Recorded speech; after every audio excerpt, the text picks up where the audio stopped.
Welcome to news Hunter. আমি সৈকত। আজকে আমরা চন্দননগর কলেজে। চন্দননগর কলেজের নিজস্বই একটা আলাদা ইতিহাস আছে, কিন্তু তারপরেও এই কলেজের ভেতরে আরও একটা নতুন ইতিহাসের গল্প তৈরি হচ্ছে, একটা ইতিহাসের সংগ্রহশালা তৈরি হয়েছে। চন্দননগরের ইতিহাস বা চন্দননগরকে জানতে হলে আপনাকে চন্দননগর কলেজের এই মিউজিয়ামে আসতেই হবে। এক অনন্য সাধারণ প্রয়াস সদ্য এই বছর থেকেই শুরু হয়েছে, এখনও কাজ চলছে নতুন নতুন সংগ্রহ করার, কিন্তু ইতিমধ্যে চন্দননগরের সম্পূর্ণ ইতিহাসকে তুলে ধরা হয়েছে চন্দননগরের এই হেরিটেজ বিল্ডিংয়ে, চন্দননগর কলেজের এই হেরিটেজ বিল্ডিংয়ে। ম্যাম, চন্দননগর কলেজ নিজেই একটা ইতিহাস, সেখানে একটা ইতিহাসের সংরক্ষণের একটা অদ্ভুত সুন্দর একটা প্রয়াস, কি বলবেন ম্যাম? আমার মনে হয় কি, আপনি যে সংরক্ষণের প্রয়াস কথাটা বললেন, সেইটা বুঝতে কিন্তু চন্দননগরেরও ইতিহাসটা একটু বুঝতে হবে। মানে এই কলেজটা কবে স্থাপনা হয়েছে এবং কিভাবে আজকে আপনারা কলেজের যে চেহারাটা দেখছেন সেটা কিভাবে বেড়ে উঠেছে, সেইটা আই থিঙ্ক একটু আমাদেরকে বুঝতে হবে। কারণ এই কলেজটা তো আজকে নিজের 163তম বছরে আছে। শুরু কিন্তু হয়েছিল একটা প্রাইমারি স্কুল হিসেবে এবং ক্রমশ কলেজ হয়ে উঠেছে। এবং এই কলেজের একটা প্রাক্তন অংশ কিন্তু আমাদের কানাইলাল বিদ্যা মন্দির। এবং পশ্চিমবঙ্গের ইতিহাসে এমন একটি কলেজ যেটা কিন্তু স্বাধীনতা সংগ্রামের প্রেক্ষাপটে 1908 থেকে 1931 সাল অবধি কিন্তু বন্ধ ছিল। এবং তখন কিন্তু এই কলেজের অধ্যক্ষ ছিলেন মহান বিপ্লবী চারুচন্দ্র রায়। এবং এটা হয়তো আপনারাও জানেন এবং সকলেই জানেন যে চন্দননগর কিন্তু একটা ফরাসি উপনিবেশ ছিল, একটা ফ্রেঞ্চ কলোনি ছিল। এবং চন্দননগর কলেজ কিন্তু একটা অনেক লম্বা সময়ের জন্যে ফরাসিদের অধীনেই কলেজ হিসেবে কাজ করত।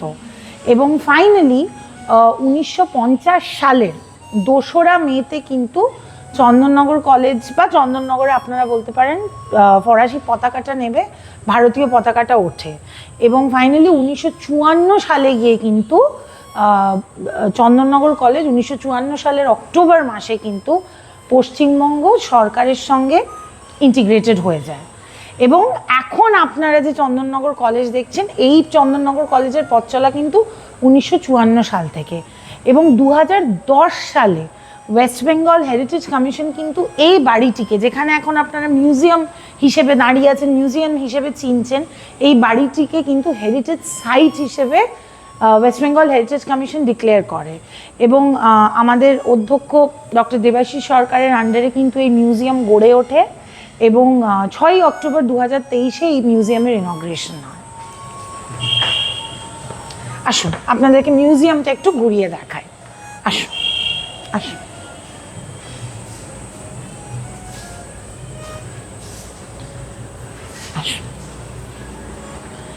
এইটা যে প্রথম মিউজিয়ামের ঘরটা আপনারা দেখতে পাচ্ছেন, এখানে কিন্তু চন্দননগর আগে কীরকম ছিল, আজকে আমি যেটা বললাম যে 163তম সাল এই কলেজ চলছে, নিজের 163rd ইয়ারে আছে, চন্দননগর কীরকম ছিল এই দিকে আপনি সব ছবিগুলোতে দেখতে পাবেন। এবং এখানে কিন্তু পুরো লিস্টিং করা আছে, ইন্ডেক্সের মতো দেওয়া আছে যে একদম 1 নম্বর থেকে এতগুলি ছবি কি ধরনের ছিল চন্দননগর আজ থেকে 100, এটা evolution of Chandannagar over the last 162 years কি ছিল এবং চন্দননগর এখন কি হয়ে গেছে। এবং আপনি দেখতে পাচ্ছেন জগদ্ধাত্রী পুজো কিন্তু চন্দননগরের একটা ইন্টিগ্রাল পার্ট। এটা যখন পুরনো তখনও, এখন নতুন এই এত শপিং মল, নানা রকমের দোকান ইত্যাদি ফ্লাইওভার্স হয়ে গেছে, এইটা কিন্তু পুরোপুরিভাবে চন্দননগর। এখন আপনি যে চন্দননগরে দাঁড়িয়ে আছেন, চন্দননগর সেরকম। এবং এই দুটো ওয়াল জুড়ে কিন্তু চন্দননগর কি ছিল, হিস্টোরিক হেরিটেজটা কি, পুরোটা এখানে। এই যে আমি আপনাকে এক্ষুনি বললাম না যে এই মানে ইতিহাসের মধ্যে ইতিহাসটা, এইখানেই কিন্তু আপনি চন্দননগর লাস্ট 163rd ইয়ারে গিয়ে কি হয়েছে এই পুরোটা ধরা পড়ে যাবে প্রথম ঘরটাতে।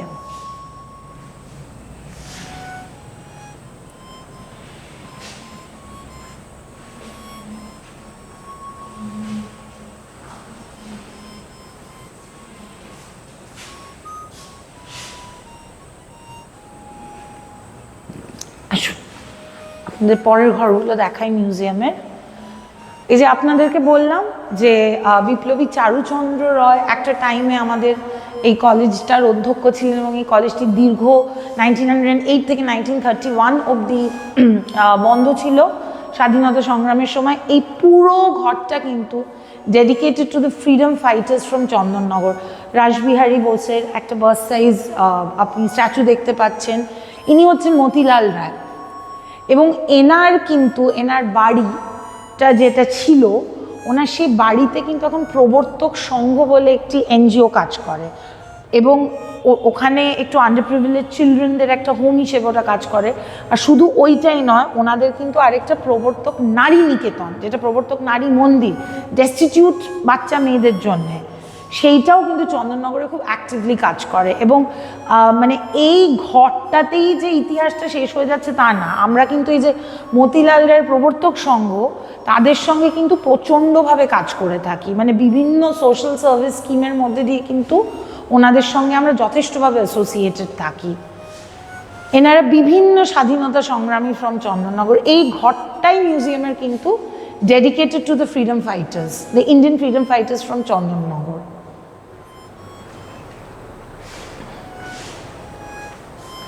এখানে একটা ফাঁসির কড়িকাঠ, ওখানে কারাগার।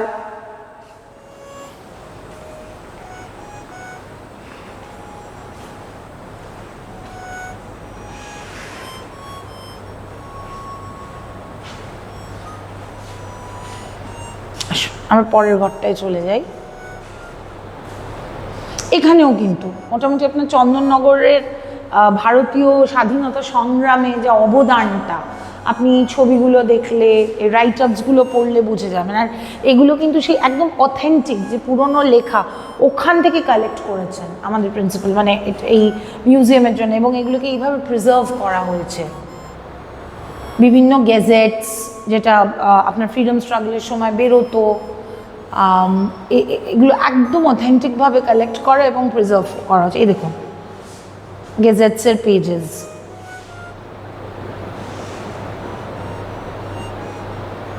এখানে বিপ্লবী কানাইলাল দত্তর একটা পুরো ওনার লাইফ, এবং ওনার নামেই কিন্তু এই যে কানাইলাল বিদ্যা মন্দির, জাস্ট আমাদের কলেজের পিছন দিকে যেটা, ওটা আমাদের কলেজেরই পার্ট ছিল অ্যাকচুয়ালি একটা সময়, আপনাদের বললাম আগে।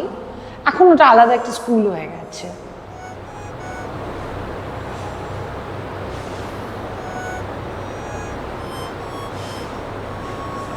এখানেও চন্দননগরের বিভিন্ন ইতিহাস, যেরকম দেখুন কবিগানের আসর বসতো, তারপর কিভাবে ওই কটন সুতো বানানো হতো, এখানে দেখুন কবিগানের পেন্টিং ইত্যাদি। ওই বললেন, ওই প্রথমেই আপনারা বললেন না ইতিহাসের মধ্যে ইতিহাস, এই মিউজিয়ামটায় ঢুকলে কিন্তু আপনারা বুঝতে পারবেন যে কলেজটা কিন্তু শহরটার সাথে কতখানি ওতপ্রোতভাবে জড়িত। মানে এই কলেজে কিন্তু আমরা চন্দননগরের 75th ইন্ডিপেন্ডেন্স ইয়ার, যেটা 2রা মেতে গেল, প্রচণ্ডভাবে সেলিব্রেট করেছি। পুরো একটা পদযাত্রা ঘুরে এসে একদম আপনার স্ট্র্যান্ড রোড দিয়ে, জিটি রোড দিয়ে ঘুরে এসে এখানে এসে থেমেছে। মানে 2nd মেটা যে চন্দননগরের পার্সে ইন্ডিপেন্ডেন্স ডে, এটা আই থিঙ্ক মানে এইটা মানুষকে অ্যাওয়্যার করাতে বোধহয় কলেজের একটা বিশাল বড় হাত আছে। মানে কলেজটা শহরটা আই থিঙ্ক একে অপরকে কমপ্লিমেন্ট করে, একে অপরের পরিপূরক।